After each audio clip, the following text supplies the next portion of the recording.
Senator for College of Science and Math.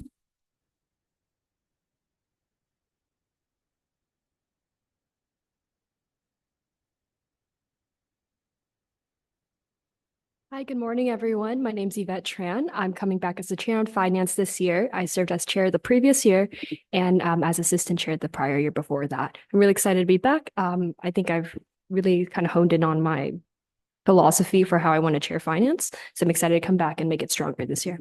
Thank you.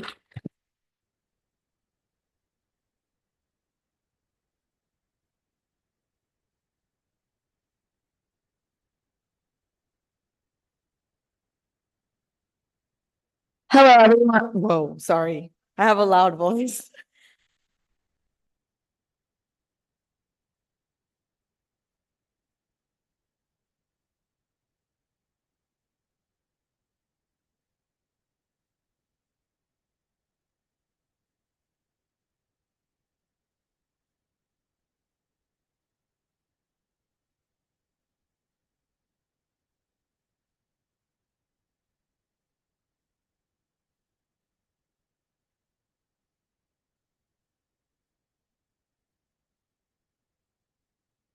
Good morning, everyone. My name is Martha, and I was actually appointed as the Diversity, Equity, and Inclusion Committee member. So thank you for having me this morning.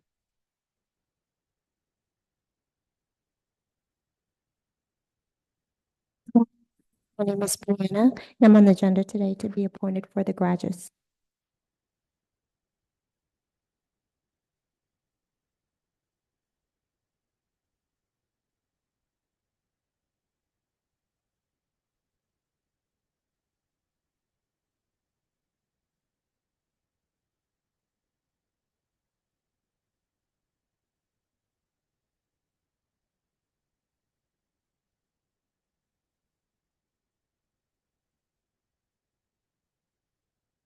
Good morning, everyone. My name is Tuche, and I'm here today for College of Education Senator position. Last year, I was for graduate senator, and I'm excited today join having my co-senator also same major as well, and having another person in position for us diversity. Thank you.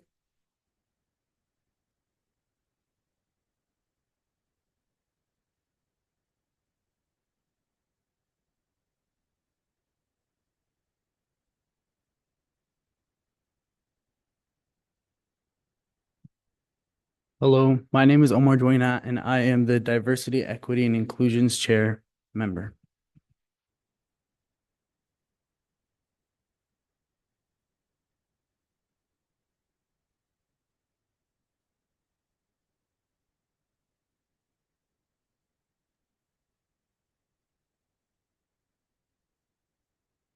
Hi, everyone. I'm Michelle Ohaya, and I was appointed Equity and Inclusion Committee member.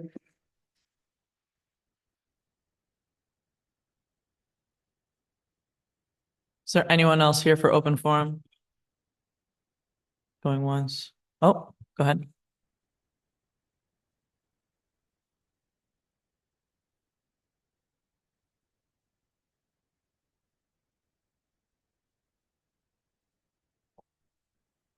Hello, everyone. I'm Michelle. I'm on the board of CSUN's chapter of SJP.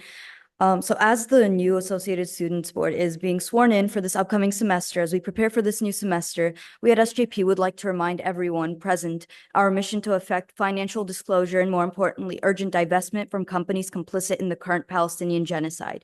It may be summer break from students, but it is not summer break for us. We at SJP remain intransigent in our efforts to aid with whatever power and to whatever extent we can in bringing an end to the atrocities engulfing Gaza. Our fight for divestment has not ended with the final Senate meeting last semester and will not with the final meeting this semester. And will not end with, so long as this club endures, and it will until the titular condition of justice in Palestine is met. We will not stop and we will not rest. In 2014, CSUN announced a partnership with Northrop Grumman, a weapons manufacturer infamous for supplying various missile systems to Israel, as well as parts which are integrated into the IDF's main weapon systems, and has been going on for much longer than this current genocide.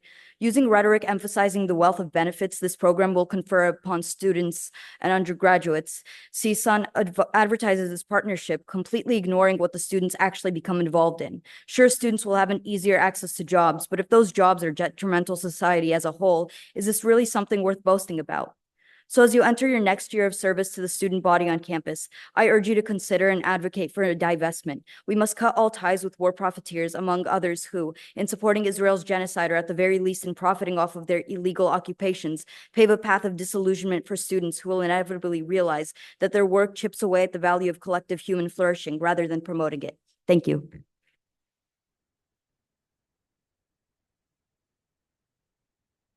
Thank you, everyone, for taking the opportunity to introduce yourself in open forum and for one of our speakers from the student body. Now we will move on to reports, starting with mine. Wow, this is awesome. All right. Hi, guys. Welcome back to our now second Senate meeting of our year. I kind of not really have a lengthy report. I just have a lot of things to point out. I will try to not bore you all. So around the beginning of June, I went and attended the Panetta Institute for Public Policy. And my attendance was sponsored by CSUN and Dr. Beck. And I had the opportunity to go alongside a single representative from every CSU in California. And I was able to spend a week there in Monterey Bay, at CSU Monterey Bay. And we all had the opportunity to basically just go to class, which was exciting, and hear from a variety of speakers, national leaders, previous military veterans, professional athletes, just a whole range of people. I can't even go through each category. But yeah, it was a very great opportunity for me. It was a great opportunity to network with all of the other CSU presidents, because that was actually my first time just meeting everyone. So yeah, that's Panetta. And then I will say this at the end. One moment. And today we are doing something differently with appointing our senators. We will actually be swearing them in once more. Dr. Watkins and I have had conversation about having this as a yearly process as opposed to just once during inauguration. Not yearly. I guess that is only doing it once if it's yearly. I mean a monthly process, but throughout the year. And today is going to be one of those days where Dr. Watkins is going to be swearing everyone in, and it's not just going to be a vote and then you guys sit at the board. So it feels like a real thing. So yeah, thank you, Dr. Watkins. I appreciate the support, and we always appreciate your involvement with our organization. Here's the next thing. I've been looking into and have kind of started conversation about our land acknowledgement, that thing that I just read in the beginning. Thank you, Madeline. So I don't know if you guys have ever noticed, but a lot of different entities on campus will read this land acknowledgement differently, and not like completely changing the meaning behind it, but adding sentences, removing sentences, stuff like that. And I think that we can all agree that this is something that we say because of it. It is of utmost importance to our campus. And I think that initiating that conversation of making it a consistent practice between all entities on our campus is something that I think would be very vital and elevate the meaning behind the saying. So yeah, just wanted to say that if any of you guys have ideas or would like to collaborate on that, please let me know. Okay, next thing. New student orientation tabling. Ariana has been spamming everyone. Shout out, Ariana. About signing up for tabling for new student orientation. I've signed up for like maybe 80% of them. Please sign up. I'm signed up for so many because I love the student body, love the new students, but it is a lot. So I would love if you guys could sign up and do it with me too, if anything. So I don't have to do it by myself. Come on, guys, pity me, please. So yeah, please sign up. The link has been sent to your email probably like 3 or 4 times. It's also been sent in the group me by Iman. So yeah, please sign up for that. I think I want to put someone on the spot here because this is really important. Lorena, can I put you on the spot? Okay. about AB 2586. Can you come up to the podium? I totally did not ask you if you could do this before, but do you think you could come up to the podium and tell everyone about this? Because I just think it's a really awesome assembly bill. I defer my time to Lorena. Thank you so much. I didn't know, well, this is very unexpected. I don't know how to start this because it really hits home. Right now, well, I was serving as an upper division senator last year, and we were able to go to CHES conference, which is a California Higher Education Student Summit, and we were able to advocate for bills that actually impact higher education, and one of them was AB 2586. And AB 2586, what does it mean? It means like student employment, regardless of your immigration status, and all campuses, so UC, CSU, or community colleges. And so that's something that is going on right now. And it has been going on for the past almost 6 months, which I didn't know until I got to go to CHES. That was a great opportunity. Right now, I'm part of this undocumented student-led network where we're advocating for AB 2586, and all students from all campuses are uniting to lobby, to like talk to legislators and advocate for this. I think this is a very nice bill and good bill to equity and diversity and inclusion. So even if you don't relate to the bill, I ask you to advocate for the student body who is not having the same equal opportunities as their other fellow classmates. So yeah. Thank you so much, Lorena. I'm really sorry for putting you on the spot, but I knew you could do it. I was just testing your ability to be put on the spot. So I wanted to bring this up because this one also hits not dear to home. I mean, I'm a first generation student. My parents are immigrants, but when I was a senator, I actually tried to start an initiative on our campus to promote awareness / find alternatives for our undocumented or international students to be able to work either off campus or on campus. And I mean, there was always just like some sort of like things stopping them. Like they could only work on campus, but we only have so many jobs. They can't work off campus because they aren't able to. They don't have a social security, but they can gain a temporary social security by working on campus, but they can't work on campus because there's no jobs. So it's just a constant, cycle of what do we do? What do we do? What do we do? I even felt like helpless just trying to figure it out. So I hope you guys, the members of the board, really are aware of, if you all are citizens of the United States, I'm not going to assume your citizenship status, but if you guys are citizens of the United States, please, be very grateful in terms of how not easy we have it, but yes, kind of easy we have it in terms of this. So yeah, so we can have empathy for our peers and whatnot. Thank you again, Lorena. I'm sorry, guys, this is really long. It's been like over a month. Please bear with me. So Iman, Vice President Khan, and Chair of Legislative Affairs, Saravia, and we had the opportunity to attend the California State Student Association orientation / training in the past weekend at the CSU office of the Chancellor in Long Beach. And boy, it was a fantastic experience. I had the opportunity to sit on the board of directors and for CSSA, and I know that the majority of you guys probably don't know what CSSA is. I will explain it. So Cheyenne said this really well this one time, and I was like, this is a perfect analogy. Cheyenne was the president 2 years ago. That we as an AS, we can view ourselves as like the state government. CSSA is the federal government.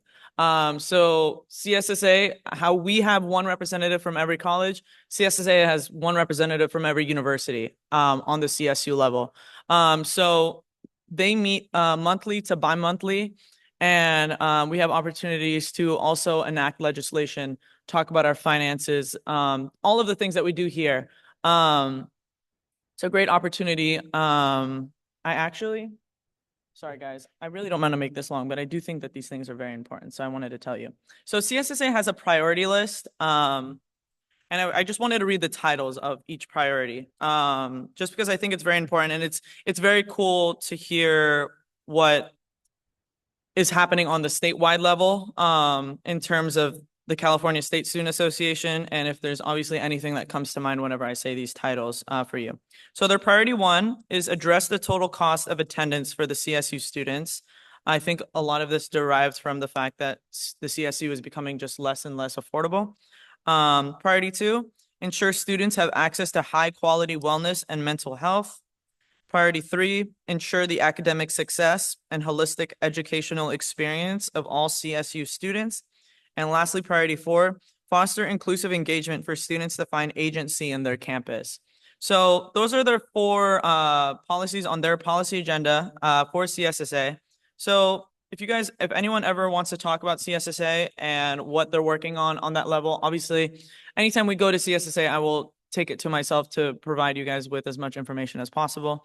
Just because it really does help, really does garner a lot of inspiration, at least for me. Lastly, in regard to CSSA, I actually had the opportunity to be appointed to the Internal Affairs Committee within that board. For if anyone knows me, I actually chaired internal affairs for both the fall and spring semester during my Senate term. And then, people are no joke during CSSA. They want to get on these committees. So I had to run against 3 other people. I actually got the most amount of votes out of 9 people that were running. Thank you guys. So that was really fun and really exciting. And because I don't really know anyone, the only people that I knew from there were really from Panetta. So it was kind of really sweet. So yeah, I'm looking forward to getting involved with that. And then lastly, on some more logistical stuff, we will be finding a way to add everyone to the GroupMe, especially after today. I have a reminder set. I think I'll probably charge Iman with that because Iman is good with that stuff. Is that cool? Oh, it's in her report. Oh, sorry, dude. And then everyone will be getting their emails in the next couple days. And then also being added to Basecamp. Shout out marketing. And so please look out for your emails. It's going to be a confusing email that you get to your CSUN email saying reset your password. That's the email, okay? So don't let the link expire. I'm not indirecting anyone in this room.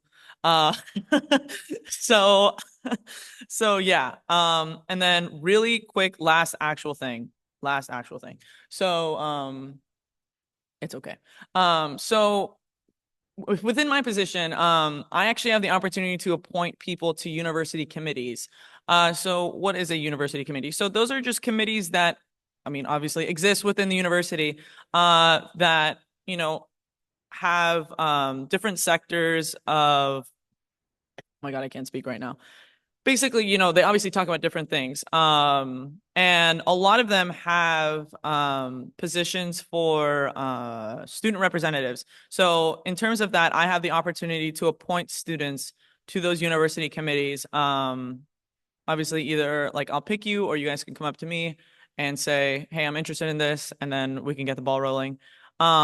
Just letting you know, there's around 39 of these committees. A quarter of them have asked me for appointments. I will send an email, I think, at some point, for committees that have requested my appointments. And if especially the TUC, the University Corporation, that is one where it is multiple people, like it's around 6 to 8 individuals on that board. So I will send you all an email and ask for you to just express why you're interested in it. Whatever. But yeah, I'll probably do that sometime this week. Just want to put that on your radar, though. That is something I will be doing. And if you guys have any questions about that, please let me know. My God, so sorry. That is it, guys. Thank you so much for bearing with me. Thank you. Does anyone have any questions on my report? Thank you. Thank you for the no questions. Okay. We will now do. Oh no. We have an item of action. Let me wait for Madeline. But we do have an item of action under my report. But it's okay. We can wait for Madeline. There's a lot of pressure, Madeline.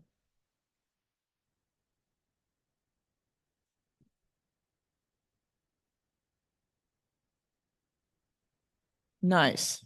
See, I could trust you, Madeline. Okay, so it is to approve the following appointments. It's going to be for Yvette Tran for Chair of Finance.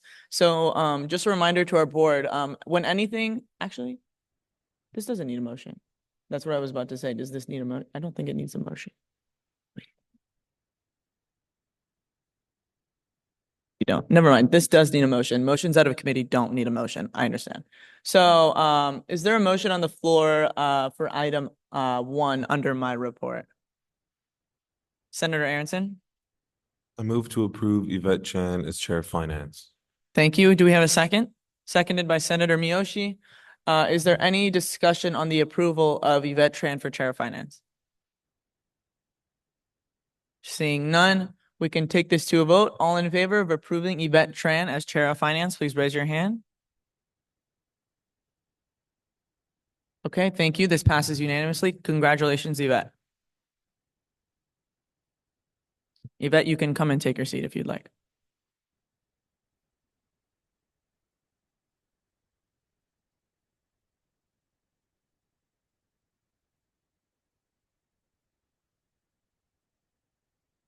Okay, we can move on to the Vice President's report with Vice President Khan. Good morning, everyone. Thank you to everyone for coming today, especially our new senators and committee members. This is so exciting. I'm so happy to see you all in real life now and not over a Zoom call. So this is very, very fun for me. My report is also pretty lengthy, but I will try to keep it brief. Katie did take some of my talking points, so that's good for me because I can talk less. In June, I attended the CSU Juneteenth Symposium, which was very beneficial. I got to gain firsthand insights from the Black CSU community. I was accompanied by many campus representatives, student representatives, representatives from the presidential cabinet, notably President Beck, Provost Kamaraju, and Vice President Ron Phillip, along with our Chair of Legislative Affairs, Saravia, and I believe 7 other students. One of the sessions I attended focused on the empowerment of Black student leaders, and a key takeaway that I wanted to share with you all was recognizing and respecting the unique contributions of any individual on any role in any level. I think that's very important. We are all a team, and I think a team mentality is something that's just of utmost importance, especially in a leadership capacity. I also got to attend sessions like DEIA Excellence in the Classroom, which emphasized the importance of culturally responsive pedagogy and inclusive instruction. I attended a session on neurodiversity through a Black lens, which was all about intersectionality. And notably, Ibram X. Kendi, the author of How to Be an Anti-Racist, spoke. And I highly, highly recommend his book. I have it if you want to read it or borrow it or take it. I just think that the ideology is amazing, and it can offer a new perspective, especially to any student leader, any leader in general. And then following the symposium, CSUN did organize a think tank to discuss approaches for inclusive initiatives for Black students on campus in a culturally competent level. So that's very important, and I'm glad these conversations are being held, and I'm honored to be a part of them. I also got to attend the USU Board of Directors transition meeting, and this was really awesome, and I've now been appointed as the AS representative to the USU. Very cool. And thank you. That's so unnecessary. I appreciate it. We aim to collaborate with the USU more closely this academic year. You know, they're our partners. We live in their home. This is the USU. So I feel that we should really foster that growth and create that strong connection. And I'm really looking forward to kind of being the liaison between the two.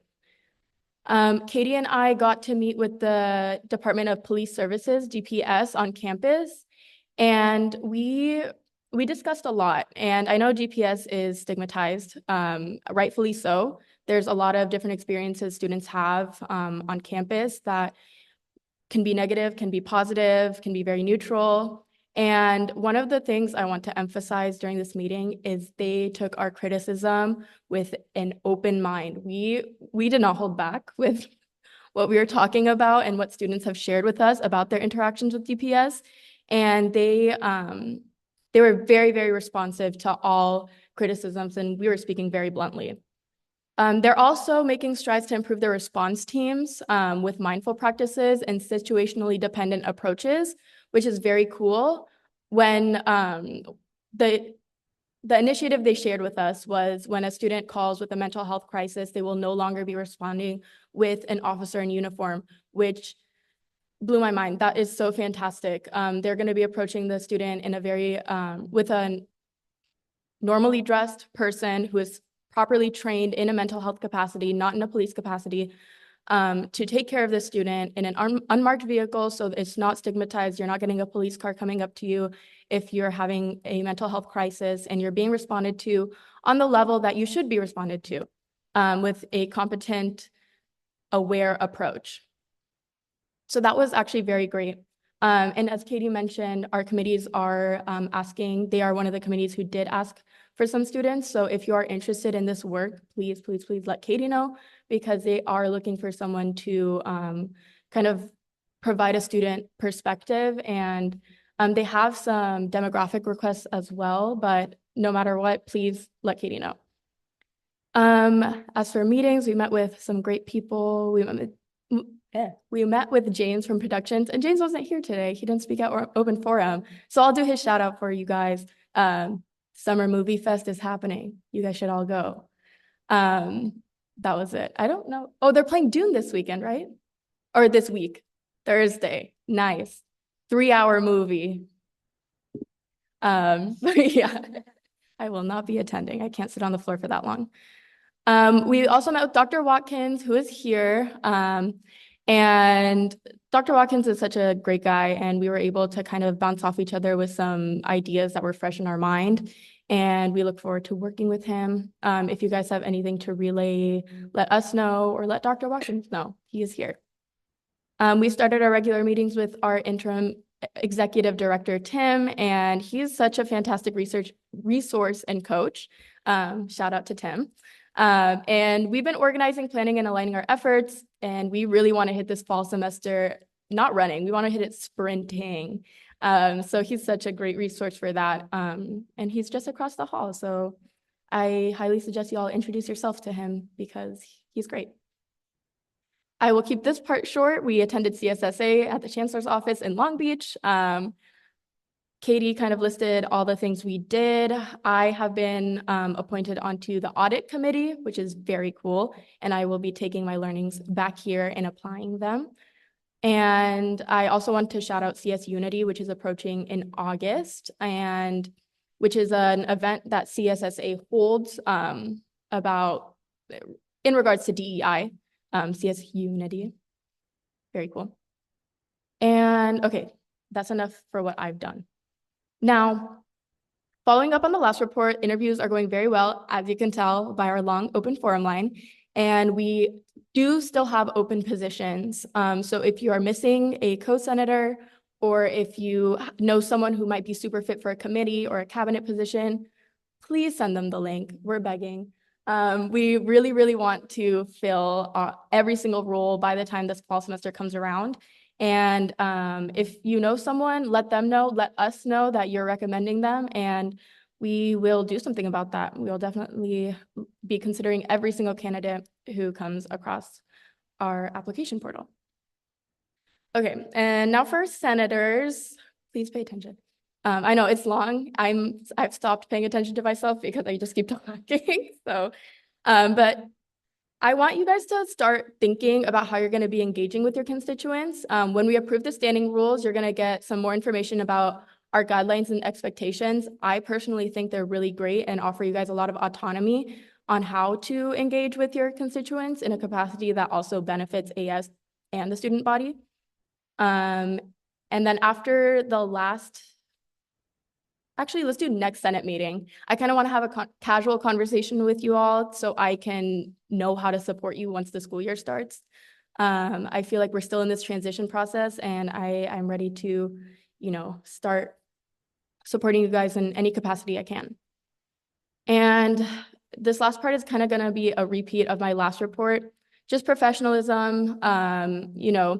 we want to make sure we're dressing right, coming on time, letting us know, like, if you're not gonna be able to attend a meeting. It's crucial for respect and trust, and, you know, we want to be a team. This is not at anyone, by the way, it's just a general reminder. And then open communication, Katie and I are here. She mentioned the group me, so anybody new, please, please, please come to my office after. My number is on my whiteboard. Take a picture and text me, or give me your number, and I can text you.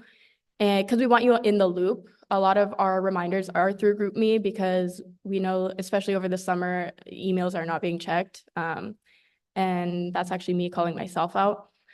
So yeah, definitely get my number. Let me get your number. Please don't mute our group chat, please.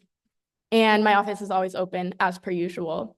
Next meeting is August 5th. And then we have Development Day on August 21st. And our first meeting of the fall semester is August 25th. Oh, 25th is a Sunday. I know that. 26th, you're right. That's a typo on my end. Thank you, Katie. And that's it. Thank you. Iman made me think of like 6 things I could have said in my report. I'm not going to say them. I'll actually say one of them because it is very relevant. Please look at the Senate standing rules. They were sent. I hope you guys looked at them. I remember when I was a senator, I did not look at them when it was my first or second meeting. So, but please look at them. I hope you guys are better than I was when I was a lower division senator. But like even right now, like if you guys have a chance, glance over them. We're going to be talking about them in new business. They were sent with the agenda. Just a side note. Thank you. Thank you, Vice President Khan. Is there any questions on the Vice President's report? Okay, seeing none, we will move past the Chief of Staff report to the Chair of Finance report with Chair Tran.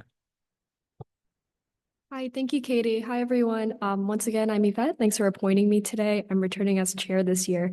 Some updates regarding finance. Our fiscal year just begun. It started July 1st. And since then, we've also been sending out annual budget notifications to our student clubs and AS departments as well.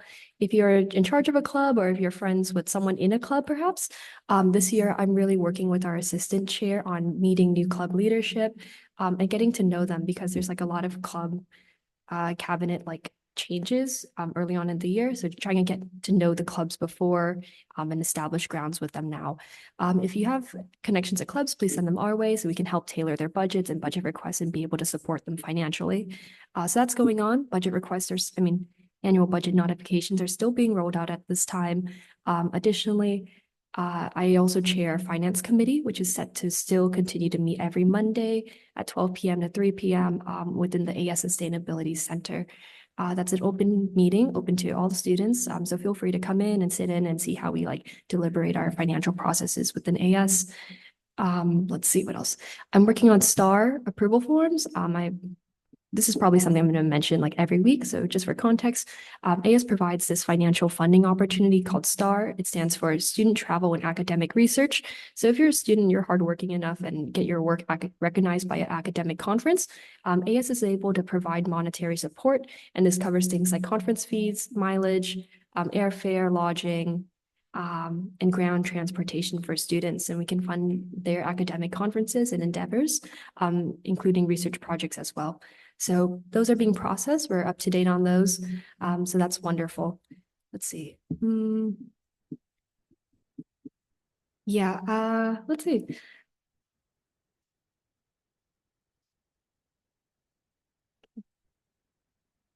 Yeah, sure. I'll provide some additional context on what finance does. So finance, the main chunk of what we do is like we process the annual budget. This takes place typically between November to early January. But aside from this, my committee also tends to deliberate on supplemental requests.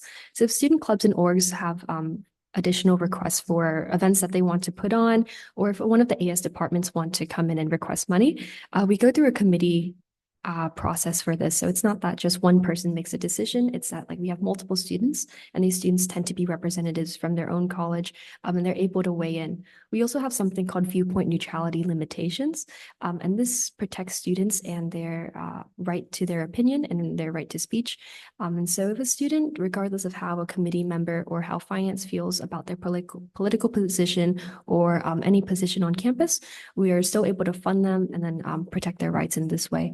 So we kind of have guardrails and safety rails for students when it comes to funding. It's wonderful because it allows us to be fair in our dispersion of money, and then to just make sure we're consistent of how we fund student groups.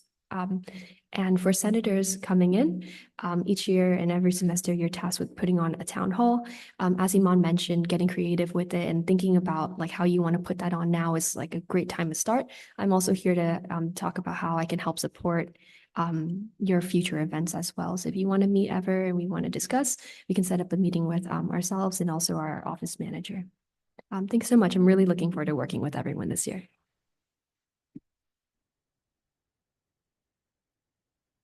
Thank you, Chair of Finance Tran. Is there any questions on the Chair of Finance report?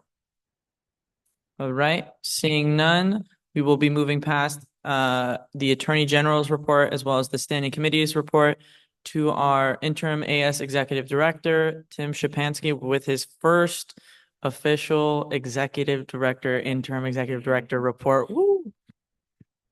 So, well, good morning, everyone. I will also keep it brief and short since people spoke about stuff already. I will make one comment. I fell asleep in Dune 2 quite a few times before I finished it. So good luck on Thursday night to productions and everyone. Just wanted to update you on the Children's Center roof project that actually starts today. So they'll be getting that construction moving. Outdoor Adventures does an incoming camp called Camp Matador for students. That takes place on August 13th through the 16th. Joey and David, who are the manager and coordinator for the program, will probably reach out to you to see if you want to help or support on the 13th. They start their first day on campus, and that's just more like introductions and greeting people and saying hello and welcoming them to the campus. The last thing I'll say, and it's just kind of a piece of advice, and I've recognized this over the last month that I've been in the position, is communication. Lots of things come at us, and sometimes we don't grasp it all in one sitting. If you don't understand, make sure you just ask a question. That's usually where breakdowns happen, or we stall in initiatives or things that we want to do to help our student body. It's okay. If you don't know, find someone to ask, whether it's Katie or our president or vice president, whether it's myself, whether it's Kevin, Denise, or Madeline, who all are here to support you. Find someone to help you, and then we can get you the information to make your time here successful and hopefully complete everything that you want to do in the next year. So that's all for me. Thank you.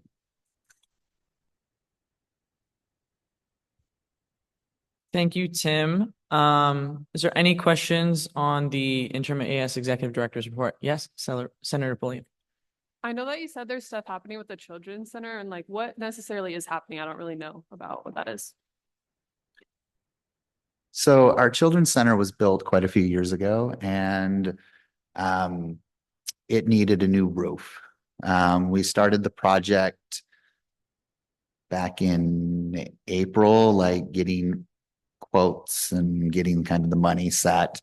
We had a Senate meeting the end of May to have the money transferred over. In that time, then the campus is getting their contractors together and working with Johnny, our facilities manager. Yeah, we're putting a whole new roof on. We also are putting a new HVAC in there. So those are both 20+ years old. So it's time. And so, yeah, any other things on the back end, I can give you more information about it. So they'll have a new roof that shouldn't leak and new AC that should keep them cool. Senator Pulliam. And then where is that located? I feel like I don't even know that. Yeah, where AS is kind of in many different spaces on campus. So a lot of us are housed here in the USU administration, human resources, our marketing department, IT and support services, the ticket office, outdoor adventures and sport clubs is located over in the SRC. And the Children's Center is on the north end of campus. Off of Prairie, Plummer and Darby, yes. Thank you very much for that. So there's a new stoplight that went in up there off of Reseda. It's right there. We're looking at trying to put a bigger sign that says Children's Center. So we've started having conversations about making it more visible to the campus and our students and faculty and staff. So you're welcome. Thank you for your questions. Does anyone else have any other questions? Senator Miyoshi? Does the Children's Center have any other issues such as the maintenance or management that have yet to be addressed? So yeah, we can talk. Well, let's talk about that offline. There are a lot of different things that we're doing inside the facility that are making it like upgrades to it. So we could be here for a while just on things from roof, HVAC and flooring and some stuff, but we can talk about that. Okay, you're welcome. Sorry, I was gonna say, whenever we're talking, put the mic closer. Like you guys cannot hear me, right? Yeah. So everyone else cannot hear you either, but yeah, okay. Okay, any other questions for Tim? Sweet, okay. I believe we're moving past the University Advisors Report with Asia Butler because she is not here. We'll move on to the Faculty Advisor Report with Dr. Veda Ward. Go ahead. Good morning, everyone. I'm hoping that you're all having a wonderful, wonderful summer, if you're having summer. It's been really warm. So, of course, start off with health, stay hydrated. And I think that's a really important one for everyone. What do faculty do during the summer? Well, it depends. Certainly, one of the things is looking at courses to go back and revise those courses, update. For those of you who are in touch with any of your faculty members or departments during the summer, this is the time to let people know anything that you would like to see added to a course or addressed. In addition to that, many of the faculty, like myself, we're taking courses, online, webinars, those kinds of things. The CSU system has set forth a series of courses that look at artificial intelligence and how to incorporate those into your classes. So I've completed a 3-day training on that, in addition to some other courses that were offered on webinars, not free, but really important things to look at how students and faculty are embracing artificial intelligence. So you will see, I believe this semester or next in Canvas, there will be a system adopted within Canvas to monitor, track, flag, if you will, use of artificial intelligence. What does that mean for you as students? That faculty will be looking at ways to capture your unique voice and to make sure it's not about how much information you are inputting, but how you're doing that, how you're making connections to those things so that it is a unique contribution of that student and not just a data dump, so to speak. So again, the idea is really valuing your voices, your uniqueness, and the ways in which you connect the information that you're able to find. So again, that's the idea for where a lot of us are this summer. In addition to that, of course, revising courses, updating syllabi, those kinds of things, and trying to take a little bit of a breather from our normal routine. So again, hopefully everyone's having a good summer and that you're taking care of yourselves, looking forward to this fall. As an election year and a year that's coming off of the Olympics, lots and lots going on. So be aware and bring your great ideas forward in helpful ways. Lots of weird stuff going on in our nation, but as we say, be at peace, okay? Peaceful solutions. Thank you.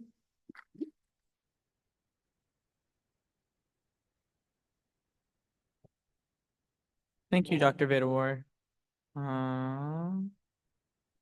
Is there any questions on the faculty advisors report? All right, seeing none, we can move past unfinished business to new business to approve the following appointments. How exciting. Is there a motion on the floor to approve the following appointments? Senator Scher? I move to approve line item A, to approve the following appointments. Thank you. Is there a second? Seconded by Senator Tran. Is there any discussion on the approval of appointments 1 through 12? Great. We can take this to a vote. All in favor of approving appointments 1 through 12, please raise your hand. Fantastic. This passes unanimously. Congratulations to our new cabinet, senators, committee members. Great. Dr. Watkins, if no. Dr. Watkins, if you'd like to start, I was gonna just send you a text, but you could, I didn't really get a chance. Obviously you can tell. But I was gonna say you could go ahead and probably do it at the podium, just how we did it for night, however you'd like. Yeah, would you like to? Yeah, go for it. Yeah. Yeah, let's give them a cheer. Lorena, you can sit down too. It's okay.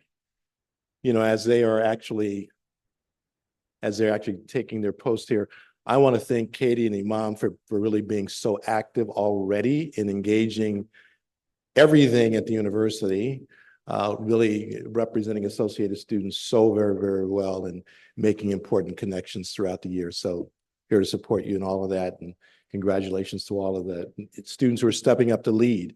So for the new incoming senators, and this is a first, everybody, as Katie said earlier, we typically swear students in at the start of each fall or spring term. And the team here said, you know, can't we do this on a more regular basis and make sure everyone who joins after those particular markers also gets a chance to be recognized? So will all the incoming senators stand right now and we will get you sworn in. Yeah. All right. I think it's just the senators. And so if you'll raise your right hand. Okay. So I, and then state your name, promise to meet the responsibilities set before me and to uphold the Constitution and bylaws of the Associated Students of California State University, Northridge. I also promise to comply with the policies and regulations of California State University, Northridge, and the state of California. On behalf of the faculty and staff and students here at California State University, Northridge, it's my honor to congratulate you on assuming your new post. You are now duly sworn in. And just before I take my seat, just want to, I don't know if any of you have had a chance to meet Dr. Shelley Rellis Bischoff, one of my associate vice presidents here. If you can't find me, find Shelley. Good to have you here, Shelley. Great, thanks.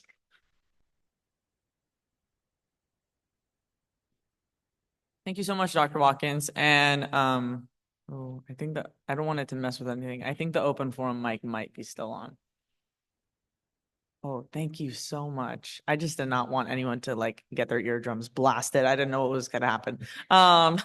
Thank you so much, Dr. Watkins. Thank you all for participating. This is kind of just like a new practice that I really wanted to start. When I was a senator, I always wondered why we didn't do this. So I'm glad that I'm finally in the position to be able to be like, let's do this. So fantastic. So congratulations, all of our new senators, cabinet members, committee members. It truly is an honor to serve alongside you and to lead you all through this year.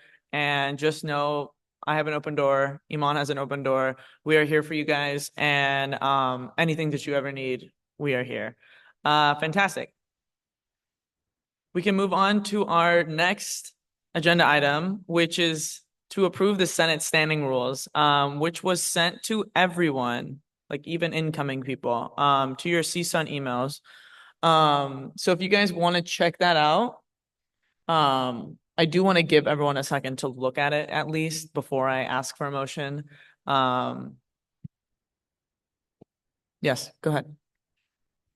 I have a question. You think you told me I have to abstain for this, right?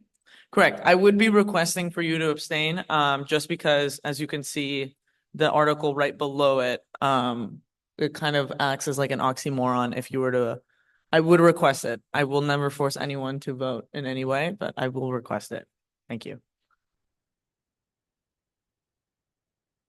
I'm gonna give everyone another minute to pull it up and glance, but we can obviously talk during discussion. If anyone has questions, that can happen.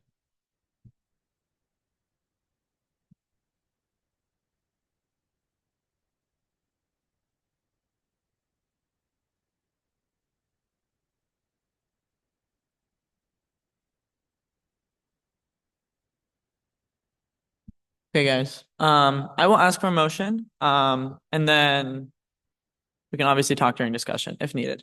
So can I get a motion to approve the Senate standing rules? Senator Aronson?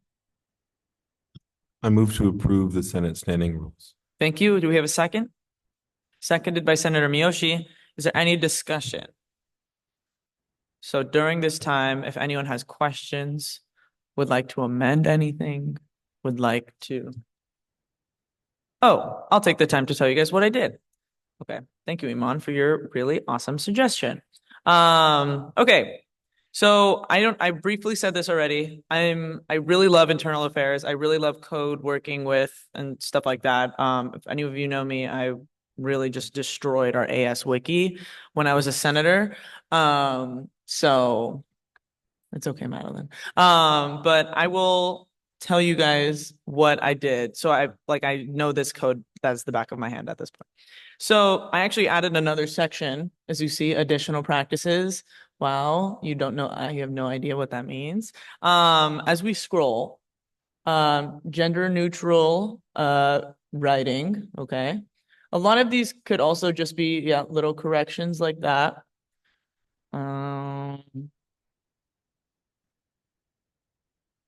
No, I did not. Oh, okay, that's something. Oh, okay, also, really quick, this is a good thing to know. Anything that's red is, I don't know why the strike through didn't go through. Did you remove the strike through, Madeline? Oh, okay, that just didn't go through then. So anything that's in red is something that I have removed, and anything that is in highlighted is something that I'm adding. So yeah, just kind of making things more consistent. The majority of the changes that I've added are things that we already do. It's just no one realized that they're not written correctly in our Senate standing rules. Yeah, like these are all things that we do. This is something that we don't do. I've added this, that all meetings shall be reported to the AS Vice President. So for our board members that aren't aware, the Vice President position, I've slowly been trying to integrate it more and more ever since I was a senator, actually, to be more aligned with the Senate, to serve as the Senate's advisor and supervisor, and all of those things. And I think that this is just a great way to have constant communication with the Vice President, and also so the Vice President is just always aware, like what's going on and what's happening. I think it's very important, and also would grow all of your relationships with our Vice President. So you guys feel the ability to confide in each other and whatnot. And then, yeah. Meeting, okay. That's just like me rewriting line H as if we might actually have another pandemic again. Okay, line I. This is new. So please pay attention. So if we have any returners in the building, we've probably been told that we have a event town hall requirement. So I kind of wanted to reframe this. This actually was not originally in the Senate standing rules, I think this past year. If you guys didn't know that, you actually did not have an event requirement like codified. But now I'm messing around. You probably did. But on the version that's on the AS Wiki, there is not. But this is brand new writing. So it says, senators are required to organize at least one event and one personal project per semester. The event must be organized for their college or represented constituency and must involve the respective dean of the college or another designated individual. Personal projects do not need to be related to the college and may be legislative, involve student outreach, or focus on AS internal work, but must aim to benefit the CSUN student body. Both initiatives must be approved by the AS vice president, and failure to do so, failure to fulfill either requirement will count as half of an absence. So for backstory, usually it was just 2 events and then you would interpret it as you wish. But I think that post-COVID, from what I've been told, is that we have been, I don't know, like events have kind of just looked the same. And I do want people to also understand that they're representatives for their college, but they're also still representatives for the whole student body. And that events don't need to be town halls and events don't need to be things with your dean. They can just be things that are aimed to improve the student body and improve the well-being, improve the well-being of the organization. To give you guys like an example, very, very slight example. When I was a lower division senator, I collaborated with the AS vice president from the 2022-2023 year to put on a AS food survey. And that's kind of just a survey that we aim to evaluate the food services on our campus by the student body, by faculty and staff. Everyone had an opportunity to vote on this survey, and it literally took all year from creating the survey, promoting the survey, evaluating the data, proposing it to the university corporation, doing focus groups. That literally took a whole year from October to actually probably the last day of school of 2022-23. We had over 2,000 responses, which is pretty awesome for a CSUN survey. And that was something that obviously is not related to me being a lower division senator, but is really related to me being a representative for the student body. So that's kind of what I mean, like something along those lines, personal project. I put a lot of effort into that and it still benefited the student body in some way. So yeah, that's that. And then, can you scroll, Madeline? Thank you. Okay, these 2 lines are not new. There are things that we do. They're just not codified.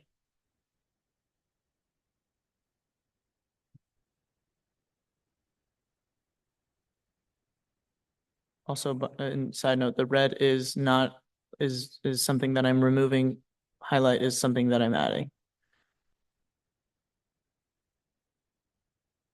These are things that we talked about. Same thing as earlier. This is not anything new. New section. Bum, ba, bum. Ariana and Daniel are quaking in their seats. So additional practices, new section. So I've wanted to be in conversation with our marketing and productions department to find ways to codify all of this, the whole marketing process. As our returners know, and then here's to our new incoming senators, we do have the opportunity to request marketing material and event requests through our productions and marketing department within Associated Students. But we always have to remember that they are also working bodies and they're also being like marketing and making events for the whole organization and not just leadership. They have protocols set in place, but I think that leadership, in my opinion, leadership especially has always kind of not really adhered to it. I think we've always just been infatuated with all of the things that we also have to do, which, you know, rightfully so. But for that reason, I think it was really important to codify this whole process as generally as possible. Obviously, I don't know if you guys can see it, but the AS event application that's on line item A is actually hyperlinked. So there's this information, but in more detail through there. That's okay, you don't have to click on it. Let me just read this out really quick, and then questions, let me know. We also have some awesome marketing department peeps in the building. They can answer your questions as well. Senators must adhere to Associated Students Marketing and Productions rules and policies when planning town halls/events. When planning a town hall or event, senators must consult the AS event application form for appropriate timelines. Event proposals must be submitted by the second week of November for the fall semester and by the second week of April for the spring semester. Requests submitted after the established deadlines may be denied. Senators must allocate 4 to 6 weeks for proposing an event and requesting marketing materials from AS Productions and AS Marketing. That second line is not related to what I've been talking about. It's basically just what we did today, the swearing in thing. So for our returners or people that are familiar with the events that our board members can usually put on, I'll go back to this town hall example. If I want a town hall in October 5th, I will request it like around the beginning of the school year. I would try to, and I believe in all of you that we can be creative and plan ahead at the same time. Give our other departments a break and give them the opportunity to actually make us really great graphics and set up really awesome events for us. Does anyone have any questions about that before I keep going? Or anything that I've said? Senator Pulliam? What would be the process of requesting that? How would that work? So requesting marketing or events material? Either both. Okay. So it is just through our website. We do have like Cognito forms. So the event application form that is hyperlinked is for setting up an event. So if you wanted to do a tabling, if you wanted to reserve a room and stuff like that, Productions could help us out. On top of the fact that Denise, our advisor, can also help us out. And then for marketing, same thing, Cognito form. It's going to be on the website. You could just go to the CSUN-AS website, and then all of our departments are listed. Go to marketing, and then you'll probably need to scroll down all the way on the website, and then it says marketing request. Nice. Stuff like that. But it's all on our CSUN-AS website. And then obviously, if you need more details, you can shoot me a message, and then I'll help you out. Any questions just about section A or the previous section that I've listed? No? Great. Oh, yes. Senator Miyoshi. For section 4, attendance vacancy and notification policy, section A on line 9, when it says senators are required to organize at least one event and one personal project per semester, what is the difference between an event and a personal project? And when it says organize, does that mean that you must initiate your own event, or does it count as organizing if you participate in a event or personal project that another senator has proposed or tried to start? Great questions. Let me answer your first question, and then I might forget your second question, so you might have to restate it. Your first question was the difference between a personal event and a personal project and a event for your college. Just so how I talked about, like my example for like the food survey stuff, that's not really like a lower division specific thing, because I was a lower division senator, as you are as well. And I think that we can all agree that that's not something that I would target towards the lower division students. I actually did do events that cater to lower division students or tabling opportunities aside from this, and that's kind of something like the personal project. So throughout the year, we will all come up with ideas of legislation.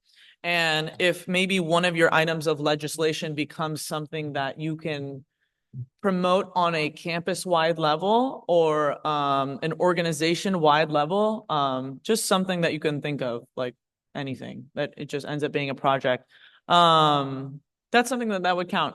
It doesn't need to be aimed to the lower division students. It could be just aimed to your interests for the whole student body or for the whole organization or, anything like that. I don't want to restrict anyone. Obviously, I didn't really talk much because I don't want people to again, be restricted. I want you all to interpret it how you want. And that's also why I mentioned that it will be approved by the AS Vice President, because Vice President Khan here is here for your disposal to provide you guidance. Yes, Vice President Khan. Yeah, I know that there's like a lot of information happening right now, and it's a lot to digest. If you want to see me after, I have like a full spreadsheet of kind of the expectations and what we're looking for the project. As Katie said, it's like an ongoing thing. It doesn't necessarily have to have a like an event that people attend. It could be more of like background work. For example, when I was a senator, I was working with the dean and some other faculty members on integrating the different departments within our college. That happens to be a college-related personal project, but it had nothing to do with AS, more for the student body. And then on top of that, I had an event where during finals, I just had hot chocolate out and people came and they drank it, and it was very simple. So just connecting with your constituents is the overall arching factor we want you to consider. A lot is up for interpretation, but I can explain more to you and show you the specific like KPIs, I guess, we're looking for. Not that it's that deep. It's not going to be like super official. It's going to be more autonomous. Thank you, Vice President Khan. Yes, Senator Miyoshi, did you have something else? The second question, which is, it states that you're required to organize an event or personal project. Mhm. So does organizing or helping to organize another senator's event or personal project count towards this requirement, or do you have to propose like your own event or project for this requirement to be fulfilled? I'm going to have Vice President Khan answer this for you.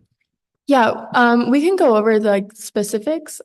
There's a lot of room for collaboration within the Senate, so it's not a yes or no answer. Obviously, we don't want a totally unrelated event for a college to be taking place within the college. We'd like you to kind of tailor it, but like I said, come see me after and I can answer your specifics.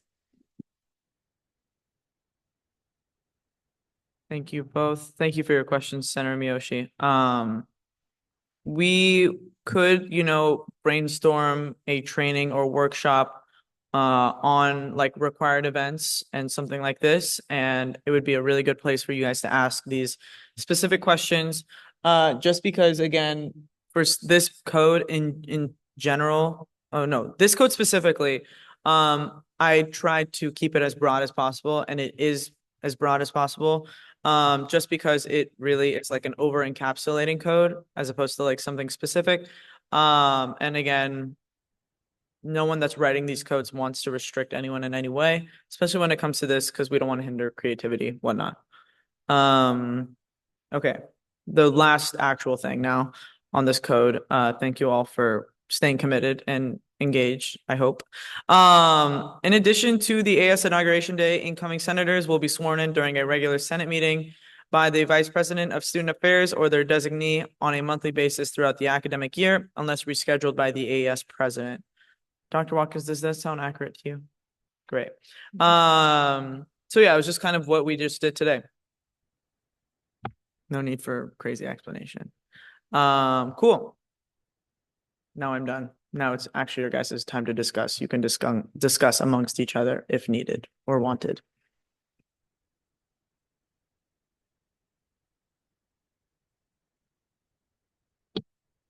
Is there no discussion? That's so lame, guys. Oh, okay, go ahead.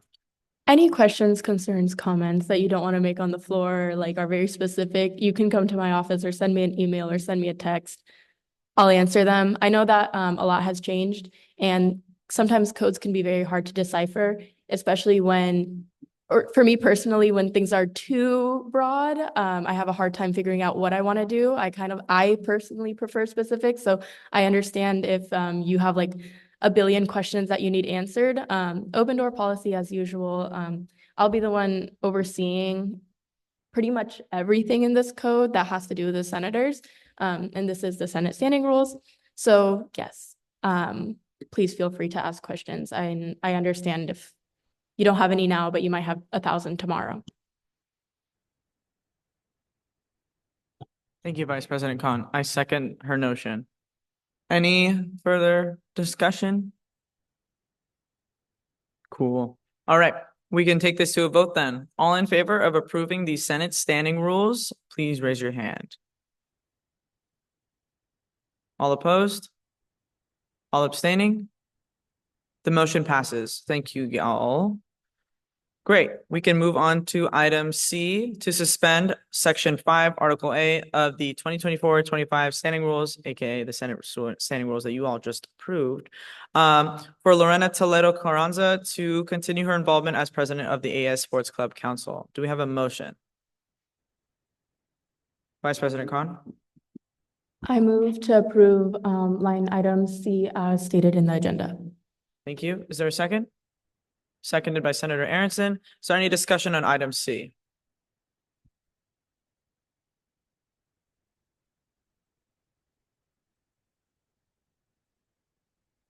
For transparency, I'm going to read out section 5, article A, so you guys all know what I'm talking about. One moment. Oh, now it's section 6. So ignore that because I added a section. My bad, guys. So it is section 6, section 6, conflict of interest, article A. Yes. Move to amend the motion. Oh, okay. Yeah.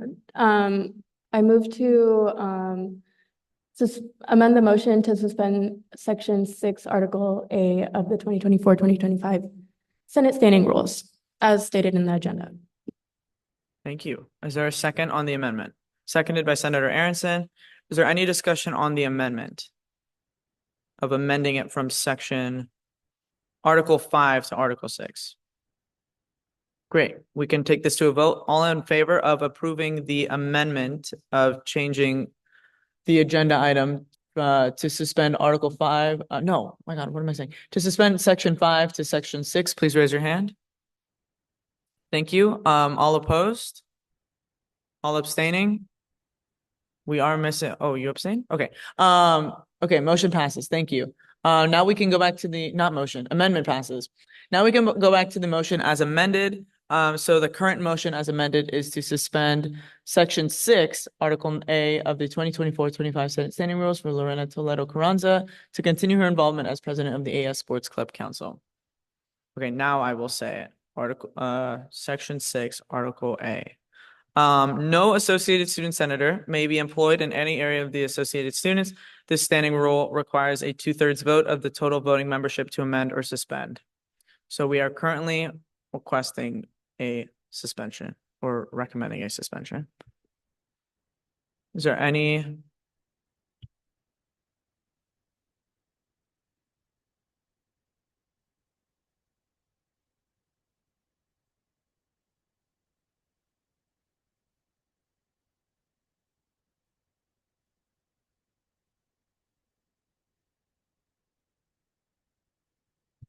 Okay. Any discussion? Senator Miyoshi. So, Lorena is having a role as president of a sports club council, correct? What duties would they be taking responsibility for that I would need to, any of us would need to be concerned about conflict of interest in? It's a really great question. I will say really quick, and then I'll hand it off to you, okay?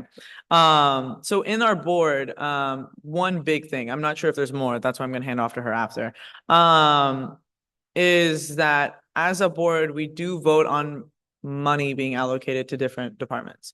One of those departments could be the AS Sports Club. So that would be a clear conflict of interest because she's also part of AS Sports Clubs. Senator Toledo Carranza, you can go ahead.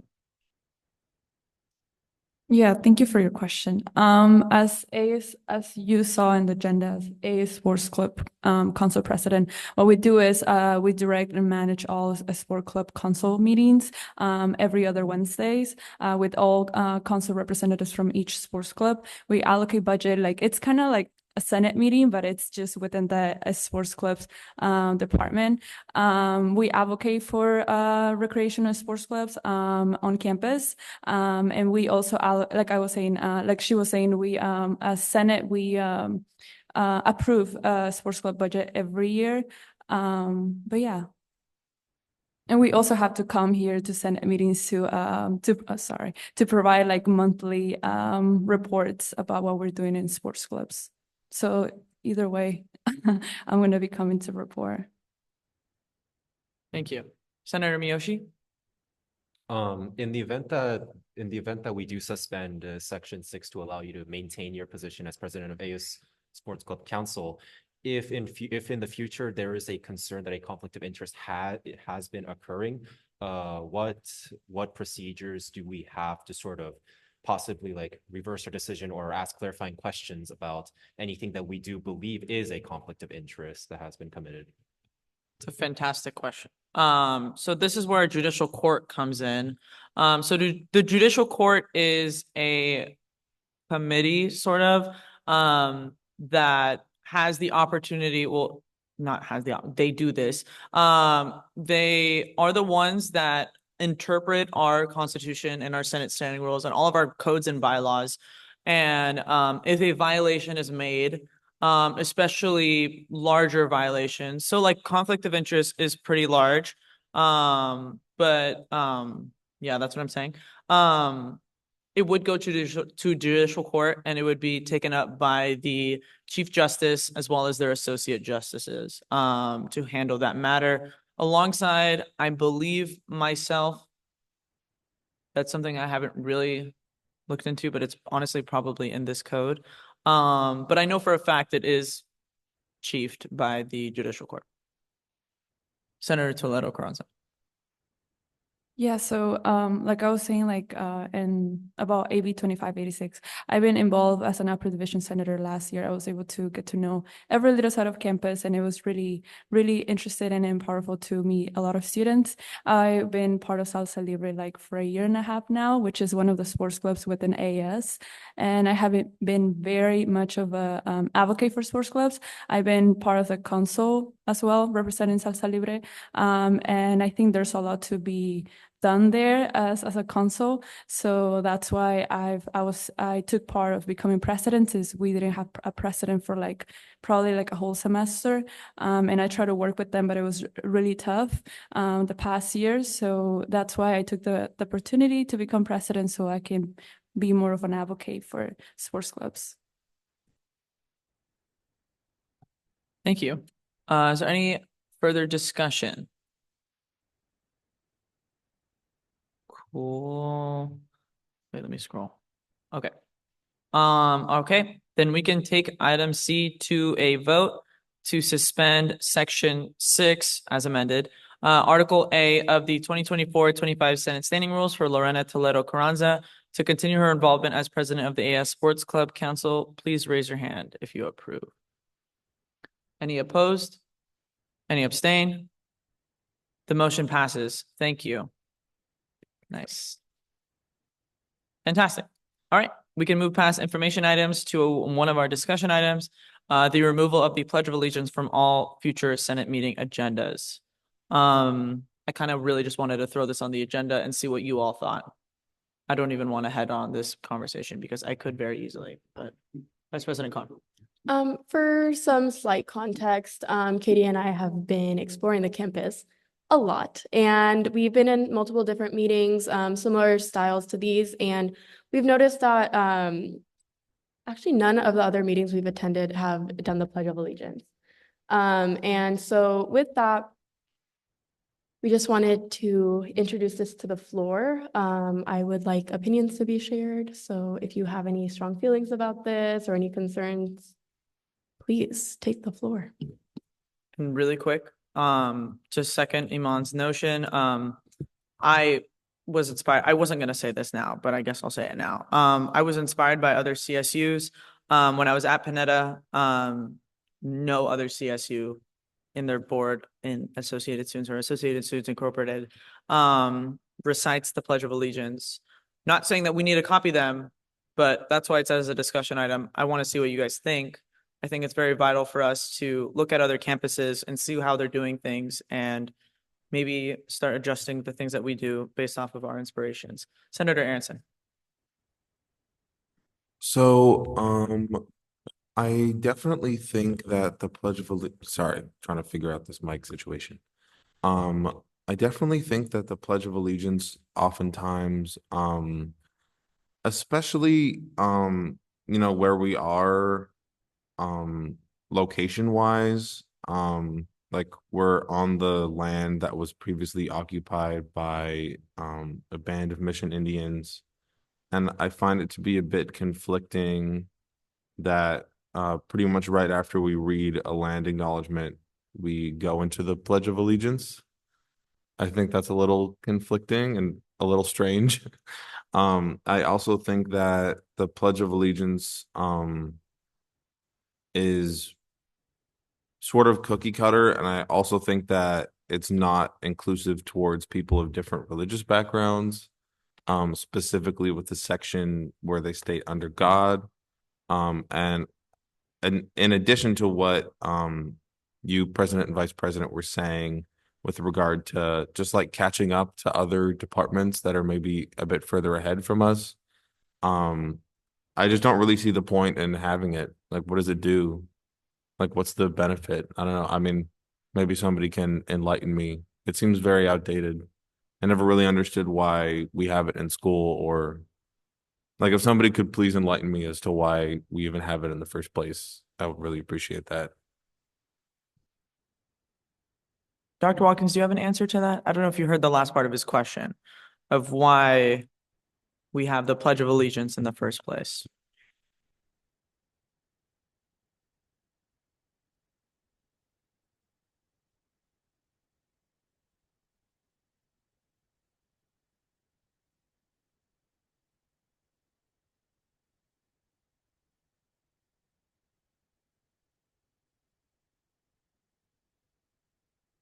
Thank you, Dr. Watkins. Chair of Finance, Tran. Hi, thanks for opening up this discussion. I think it's an important thing to talk about. But I think that when it comes to the Pledge of Allegiance, if you're choosing, this is just my personal opinion. If it's the board that's deciding, I don't want to do this because this is my political opinion, I feel like this should be a choice for each member to have. During the Pledge of Allegiance today, I think I saw that everyone stood up. So even like I understand when people stand up and you decide to sit or not to recite it out loud, you can feel sometimes like, oh, maybe I'm being, like not a good American for standing up. But I think it's like a choice. So if you decide that you don't want to stand up because of your political reasonings or maybe like not feeling aligned to the words of it, I think that's your choice. And I think that instead of feeling uncomfortable about it, it should be more of like an acknowledgement that like people are allowed to have their political opinion. And if they choose to sit down, that's something that they believe in. And like, I can still continue to work with this person even if I don't agree. Thank you, Chair of Finance, Trans, for that notion. Senator Nunez. So we will continue to do that like moment of silence like in the beginning, like we did today, or would that be completely removed? I'm a little confused on that part. If there was a moment of silence, then that was my fault because there's no like practical moment of silence that we ever do. Like I didn't mean that, like, like people stood up, people did like, yes. No, Oh, that's so what I meant. Like kind of moment of silence and like, not like actually, but no, like I get actually, it. Would that be like what we would do? Like continuing or no? So, for your awareness, that was what our Pledge of Allegiance was. No one said it probably. So that was the Pledge of Allegiance that I requested everyone to do if they wanted to, obviously. That was not, I was muttering it under my breath, hoping that people would just say it. But I do that because I'm the one requesting the Pledge of Allegiance. So that's why I put this on the discussion today. Because when I was a senator, I would sit for the Pledge of Allegiance year long. And I think I second Senator Aronson's points. I obviously don't want to sway all of you. This is not an action item. Obviously, for action items, I will not provide my biases unless it's very well needed. But this is just a discussion. I just want all of us to be like level-headed. There's no superiority. There's nothing. It's just us talking. I second Senator Aarons's points, and I really appreciate how progressive it is. I did get a chance to show some people at Panetta our agendas, and they said the same thing, that it's crazy that we do a Pledge of Allegiance right after a land acknowledgement. So yeah. Any further discussion on this? Senator Miyoshi. What I'm about to say does kind of require some inquiries from other senators, but one of the things that I'm concerned about is, for one, does the Pledge of Allegiance, just from the words it states, like conflict with a person's like individual beliefs? If so, then I would genuinely be uncomfortable with the idea that it is a part of the meeting process. However, if people interpret the Pledge of Allegiance as neutral enough that at best it should be optional, then I may want to propose that it either can stay, but its participation is both entirely optional, and it is also reinforced the fact that it is optional. And if you would like to pledge in the first place, your method of doing so can also be sort of deviating. Like, for example, you don't need to stand up if you don't wish to or cannot. You don't have to speak if you do not wish to, and so on. Those are really good points. And those are all things that, Vice President Khan and I have considered when we've talked about this. Obviously, we had to give it some thought before putting it on the Senate agenda. I will remind you guys, not to like sound authoritarian, but this doesn't need an action item to be removed.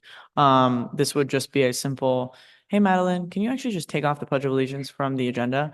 But considering that, that's also like a reason why I brought it to discussion, is because I don't want to just fully do that. I see the value in shared governance. I don't want you all to think that I'm just taking advantage of my position and not being considerate of the fact that this could have meaning for some of you and could be put back on the agenda in the future. Senator Aronson. I think the two main points for me here are like modernizing. So first of all, like catching up with the other campuses and other committees on our campus. I totally hear what Chair of Finance Tran was saying, and I agree, but I think that there's a reason why we're the odd one out in this situation. And I think that has to do with the fact that as the CSU sort of goes on in time, and the new generations of students end up coming to our CSU campuses, I think that diversity, equity, and inclusion becomes more and more promoted. And I think that one of the most important things that we really have to focus on as senators is inclusivity, because we represent the entire student body, and the student body is very diverse. And it's really important that we're inclusive to all parties. And I just worry that in the event that we do keep it on the attendance, but as some of my colleagues were saying, that, participation of it is optional. To me, that seems a bit more divisive than just not having it. Because then there's sort of a clear divide between the people that do the Pledge of Allegiance and the people that don't do the Pledge of Allegiance. And then, that I think conflict arises from that divisiveness. I think that taking it off, I mean, of course, my other colleagues might feel a different way, but personally, as an American, I don't feel that taking the Pledge of Allegiance off is restricting anybody's ability to be proud of being an American. I don't really understand the connection. I think that the Pledge of Allegiance is like pretty regressive, as I was saying, and as I also said, I think it's sort of conflicting with especially its placement in the agenda. And like I said at first, I just think that we really need to focus on like, why did other campuses take it off and why do we still have it on? Like, there's a reason why they took it off, and I think we should focus on that reason. Thank you, Senator Aronson. Vice President Khan. Thank you for your points. I'm really glad you brought all of that up, especially the DEI focus. One of the hot topics at CSSA was that DEI initiatives are being shot down, across the nation. Luckily, our institution is not one of those who are being affected by those motions. But I think it's important that we as an organization maintain that culturally competent outlook for in the case that, someone does come across and sees our practices and may be extremely uncomfortable with them. With that, I want to share another just observation I've had the opportunity to make. When I attended the Juneteenth Symposium, which is a very specific event catered towards Black students, instead of, they had a land acknowledgement, they then had a Black labor acknowledgement acknowledging that how the country was built, acknowledging slavery, and taking a moment of silence. And then it was followed by the Black national anthem, which I thought was a very interesting way to approach it, as it was a catered event towards a certain demographic. And while I'm not saying that we should maybe follow that exact setup, I think it's important to take a step back and see who we're serving, why we're serving them, and how we should best serve them. And I'll share my opinion that I don't think the Pledge of Allegiance is necessary. I am very much in favor of removing it, and I'm very, very glad you're voicing your opinions. I'm also someone who doesn't like to state the Pledge of Allegiance. I will stand out of respect, and I think that's because I was a Girl Scout for 10 years, so it's like ingrained in my brain. But thank you so much for your points. I really, really, really agree. Thank you, Vice President Khan. Is there any further discussion? Senator Miyoshi. I am actually tempted to maybe have the sort of time that we would normally allocate for the Pledge of Allegiance to sort of act as a sort of universal moment of silence. As if you are, as people may want to have specific pledges that may not even be mentioned at all within our current discussion, but they may want to sort of acknowledge their sort of beliefs when they present themselves to this meeting. So I may propose that we dedicate, like, say 20 to 30 seconds of silence where people are free to sort of internally reaffirm any pledges that may be relevant to their culture, their beliefs, any religion that they follow. I would like some input on this process. Okay, we'll go Senator Nunez, then Senator Toledo Carranza. While I can see your reasoning behind your kind of a moment of silence, I think it's the main point is that we're not removing, I can say whatever pledge or anything at my own time, no one's being removed the right to do that at any point in time of their day. I think just for this, for senator meetings, for exact, like what we're at right here, we don't really need it. It's just we have the right no matter what, but we just don't need it here, especially since how moments of silence can also be interpreted in a different way for different people. Well, moments of silence can be good. Me personally, in my personal opinion, I just don't think we need it. Pledge allegiance at all. I think it's all like you said, Aronson, I agree with you on why would we I was always so confused why we did it in school, and it was just such a every single day and so weird, and it's little kids doing it. I don't know, it's just really weird. But yeah, that's all I had to say. Sorry. Thank you. Senator Toledo Carranza. I put the mic next to me because seriously, I've been like this. So. What I will say is that I really agree with all of you guys' points. I feel like a moment of silence to just very much, it's very important about how you were saying about if people want to have a moment of silence for their culture, however they identify with. And you also said that moment of silence can mean anything to anybody.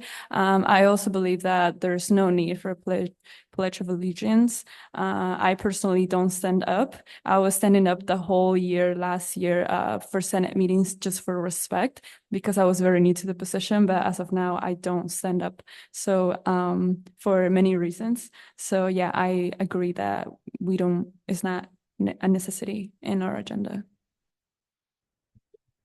Thank you. Any further discussion? And we invite devil's advocates here. I hope you all know that. Please, devil's advocates are actually, oh, right. There we go. Senator Fragoso? Okay, go ahead. Okay, contrary to most decisions, I understand the divide for what we value and what we seem important, but we do have to come to a realization that at the end of the day, there is meaning behind that flag. And out of respect for the individuals that have lost their lives, me personally, whether you agree with me or not, I do think there is significant importance. I understand also the sensitivity to the location demographically, and it might be hindering on some individuals. I understand I'm for the progression, but I do think it's important that we don't discard the meaning behind the flag. For me, I think it's important and it should stand. Thank you so much, Senator Fragoso. I really appreciate your input here. Senator Aronson. I sort of just want to second Senator Miyoshi's idea. I think the main issue with sort of the like optional participation, as I was stating, is like, I think it leads to divisiveness. But I think if we have sort of what Senator Miyoshi's idea was of like a moment of silence or something similar to that, where people are given the ability to like express their beliefs, but they're not doing it in a way where like if you do it or if you don't do it, then you're like on either side of the aisle. Because I think that, as I was saying, inclusivity should be like one of the most important things to us as representatives of this student body, which is very diverse. CSU Northridge always touts how diverse their student body is. And I think as representatives of that student body, we have a duty to be inclusive to people of all different beliefs, races, ethnicities, etc. And I think that the most inclusive thing that we can do is not entirely take it away, but also not entirely have it. I think something that's like a happy medium, I think that would probably be the best idea, to give people the opportunity to either say it or not say it in a way that's not divisive. Thank you, Senator Aronson. Before I call on anyone else, I just will say, I will be cutting discussion around 11 o'clock. Just letting you all know, just because we are kind of in mildly time sensitive until 12 o'clock. We do have headshots, and then we will be receiving a training from marketing as well as productions, question mark, I think. Just letting you all know. But please continue discussion. We'll go Chair of Finance Tran, then Senator Pulliam. Yeah, awesome. I agree with what the senator mentioned about like it should be optional. And if they choose not to, like that should be emphasized. I've always like kind of assumed it was an optional thing, like you're not forced to do the pledge, but to emphasize it and to make it a comfortable environment, I think that's awesome. I actually like don't stand for it most of the times, but I know that for many people it does mean a lot to them. So I think that having that option for them is important. So yeah, that's my opinion on it. But also we're in a setting where we have to deal with a lot of like hot topic issues that affect us as students and members in our community and as a university. And like, you know, like there's like so many layers to the system and, you know, we're not always going to agree. So I think that while yes, when someone sits and someone stands, you can see clearly there's a difference and you can see it very clearly, like this is your opinion and this is me, and it's easy to view them as the other. That is normal, but I think that it's also just as important to recognize like we're going to disagree and we might not always see eye to eye, but I still respect you and I respect your right to an opinion. And that inclusivity doesn't mean that it's always harmonious, or it doesn't mean that we're always the same to be inclusive. And so there could still be a lot of productivity amongst ourselves, even if we don't see eye to eye on it. But I do think it is important for those students or members that participate in these meetings, if they have an opinion and they do want to, it does mean a lot to them, that they should have that option that they can express that as well. Thank you. Senator Pulliam. I feel like I agree a lot with what everybody's points about dropping the Pledge of Allegiance. I'm also for that specifically. Sorry, the mic's kind of far. But I feel like I kind of like the idea of a moment of silence because even if you don't want to take that moment to for your like, oh, think about and reflect on like, oh, this and that, this is my beliefs and my values. I feel like just in general, like something I've learned is I know in like high school, I had a class where at the beginning we had a minute where we just sit there and breathe. And that definitely helps you like just take a moment, slow down and be more receptive to what's happening. And like from that moment on, because a lot of times I know myself, I'm rushing before I get somewhere. And sometimes when I get there, even then my brain's still running. And it's like, it's good to just take a moment to pause to like, okay, I'm here. And then let's get going and let me focus on this. And sometimes that can help with clarity. Chair Finance Tran. Awesome. Okay, I'm gonna do like one last point, but I agree with that too. I like the idea more of like a mindfulness moment. So should the person choose to engage and be like, I want to, connect with my values and think about like how I want to come to this meeting, I think that's important. But having a moment dedicated specifically, like let's take a moment to remember whatever community I want to think about how they have suffered a lot in the past. I think that like this is like a separate political discussion. This is like a dinner party political discussion, but like I think that while it's important, like things in our nation, like the history of it's like really horrible. We've done so many horrible things. And it's important to recognize that and to hold people accountable. Yes, I think that sometimes like bringing up a lot consistently, it can kind of feel detrimental and it kind of feel like you're reminding yourself of all the suffering your communities have gone through. And so having the moment to be like a moment of mindfulness, if you want to just breathe and check in, because sometimes we're rushing to get to these meetings, if you want to sit and like kind of think about like, in this meeting, I want to mention this, and these are my intentions, or I want to remember this community and bring this up in this way, then that's, I think, their choice. So I like that openness aspect to it a bit more too. Give me 1 second, everyone.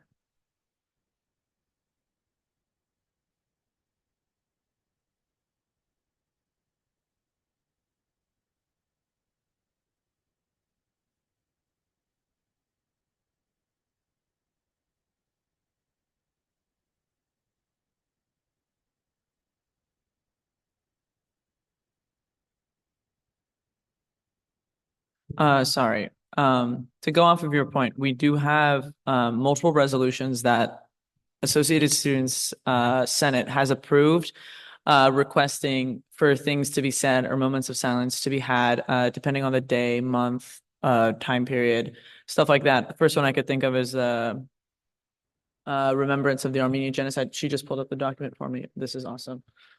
Okay, so wow, this is awesome. So yeah, for example, first Senate meeting in April, AS Genocide Remembrance Day, moment of silence, tradition of the Rose and Post meeting event. Senate meeting prior to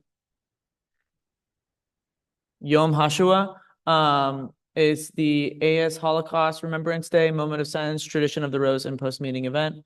During project dates, SAAFE week, usually in April, to denounce violence against women and children, update statistics and send to the distribution list. Senate meeting prior to April 24th, 100th anniversary of the Armenian genocide. April 2015, special presentation and tradition of the Rose. Okay, this is the last one. I was going to stop, but this is the last one. First Senate meeting in May, condemning the rise of hate crimes against Asian Americans, moment of silence and tradition of the Rose. So to give you all perspective, we do those things during the year. Whether it's consistent or not is based on the administration. Obviously, we've already talked about this. That's why I remembered that we have a document for it. So we obviously want to be consistent with that year round. Madeline mentioned that she actually has these dates on her calendar. Just wanted to throw that out there. Senator Miyoshi? Are these unique moments of silence part of the Senate meetings? And if so, what step of the agenda would these commonly be found in? That's a good question. They are during the board meeting. Do you have the answer to that question? Is it really? Okay. Vice President Khan has said that it is during the president's report.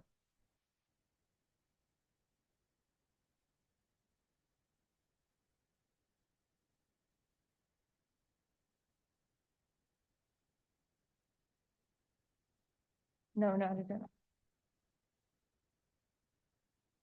So like that list that I just referenced, all of the resolutions are listed on our AS wiki. because resolutions are referenced for these moments of silences or these traditional practices that we take. Senator Olgan. I just want to add that as Dr. Watkins mentioned that before it wasn't practiced before, and his time later this is adopted. And the first time the Pledge of Allegiance started practiced by the soldiers, army during the wartime, but we're in education institutions. And also to the flag that you believe in the country, but as a diversity, not all of us have the same citizenship status. So I feel it just conflicts so much. I'm in favor of removing it, but also, you know, respecting everybody. And also, Chair of Finance Tran mentioned about that. It's kind of give your opinion so sharp that if you do not stand up or, you know, sit down, like it just, I feel it just causing unnecessary conflicts between people. So it's like obvious to prevent that. It's okay to remove, in my opinion, but yeah, it does. I just want to add that to everybody. Great points and respectfully. Thank you so much. I really appreciate that input. We have almost the majority of people have provided their contributions. Senator Pulliam. Is William Watkins still here? Yeah, there you are. Okay. Was there anything like done in place of the Pledge of Allegiance while you were serving as president?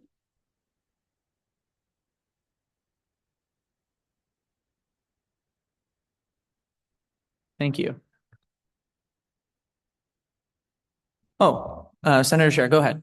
I understand the reasons being proposed for removing the Pledge of Allegiance. However, I am strongly against having a moment of silence in place of it, due to the fact, as Katie mentioned, that these moments of silence already take place during certain special sort of occasions that we like to remember, such as a moment of silence for loss of lives. And doing a moment of silence every week, I think it loses its meaning. And personally, for the sake of being efficient with time, if the Pledge of Allegiance decides to get removed, I'd rather just move on to the next line item on the agenda.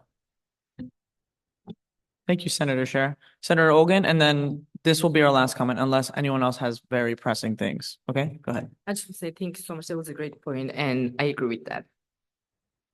Thank you. I appreciate it. Does anyone else have anything else? I don't want to hinder anyone from speaking, but I'm just recommending that we end early. Great. Awesome. Thank you all for this robust discussion. I really appreciate it. This stuff makes me very happy.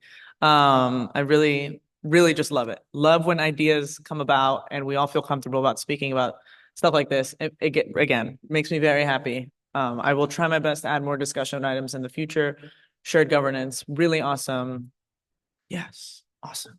Okay, we will move on then. We do not have legislative referrals. Any announcements from the board? Vice President Khan. Last thing, so sorry, just wanted to make a last reminder to please get my phone number after we leave, if you don't already have it. If you need assistance getting anybody in the room's contact information, I have it, I will give it to you.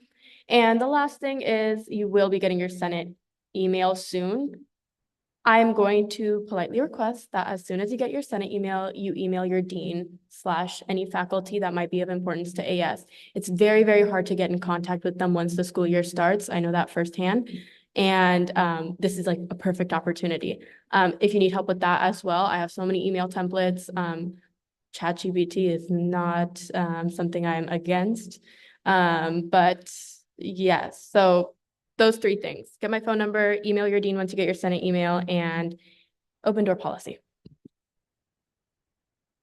Thank you, Vice President Khan. Chair Finance Tran. Yeah, announcement. If you know anyone that you'd like to recommend for Finance Committee, we meet Mondays, 12 to 3. They're paid positions, they're hourly paid. And it's a great opportunity for students to come in and kind of understand how we move money around the school and how we move money around our AS as well.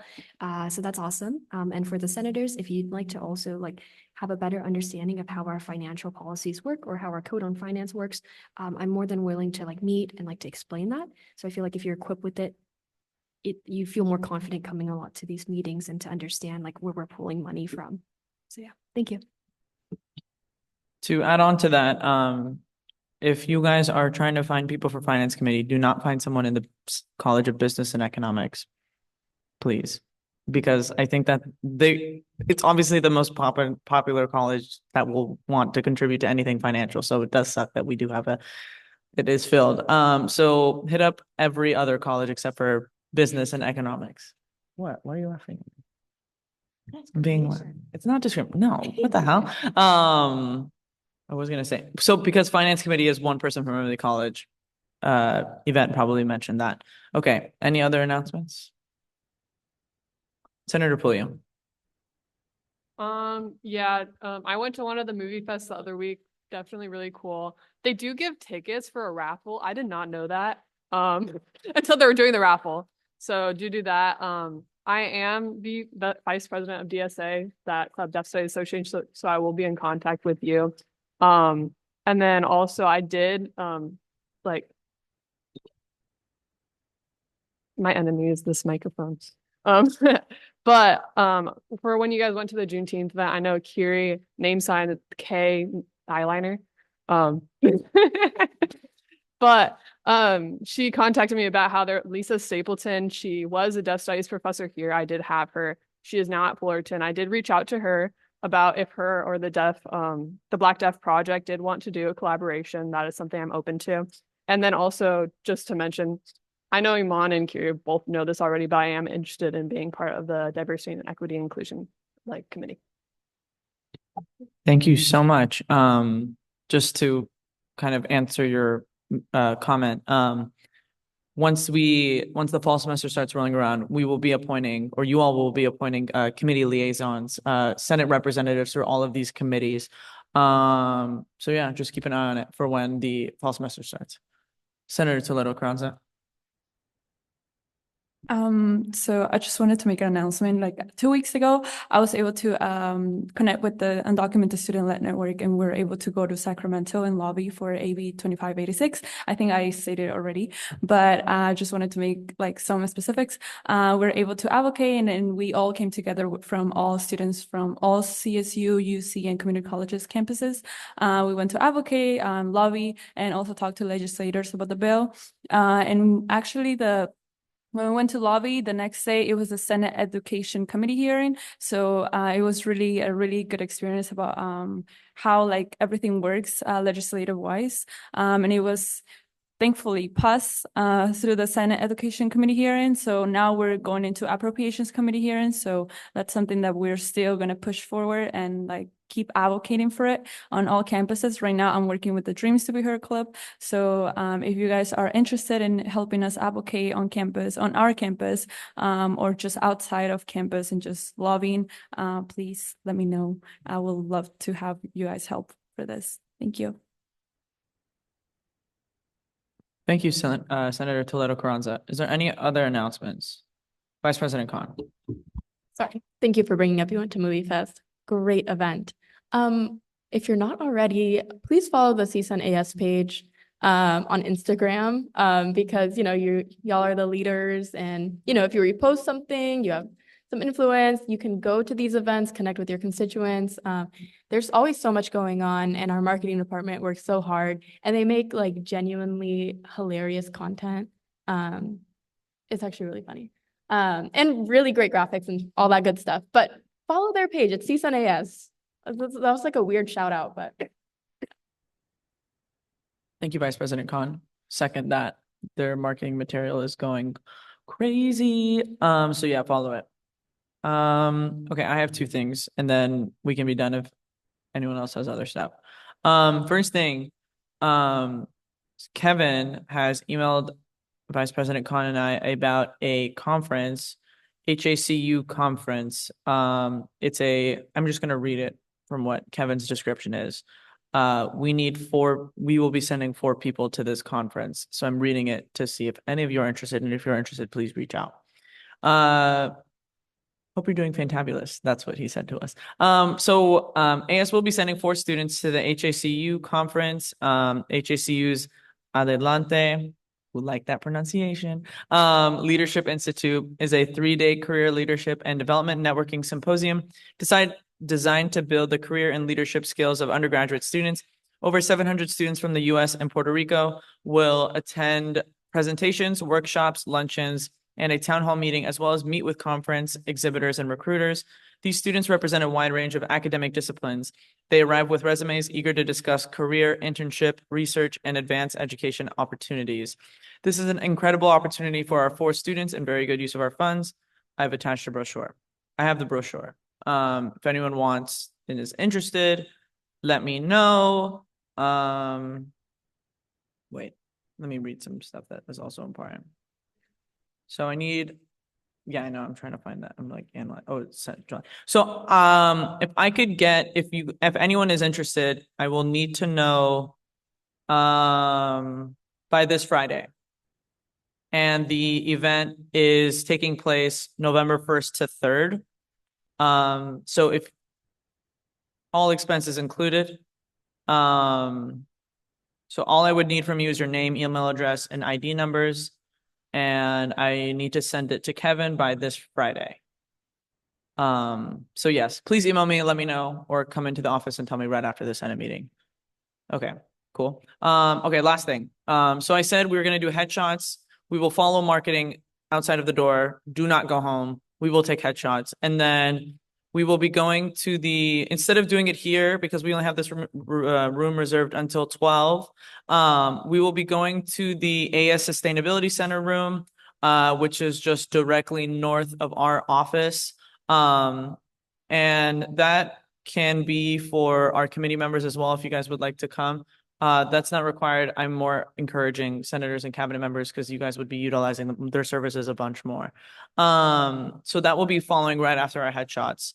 So yeah, please just be in the vicinity, stay with the group, and then as soon as we're done with that training, you guys can go home, or you could come to the AS office, open until 5 p.m. You guys can see your desks. You guys all have desks and computers, super fun and exciting. We can give you a tour. We can talk, anything you guys need here. Great. Awesome. Sorry. I'll end this meeting. Okay. Madeline, please, final roll call. Vice President Khan, Senator Aronson, Here. Senator Fregoso, Here. Senator Hemaniano Aragon, Senator Harris, Senator Maxwell, Senator Miyoshi, Here. Senator Nunez, Here. Senator Olgan, Senator Perez, Senator Pulliam, Senator Radionov, Senator Scher, Here. Senator Toledo Carranza, Here. Senator Tran. Thank you. Thank you, Madeline. I adjourn this meeting at 11:11 a.m. Angel numbers. Okay. So I just said this, just meet in like the lobby area. We will go with marketing to take headshots. What? Oh.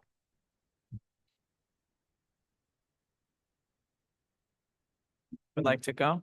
You mean like go home?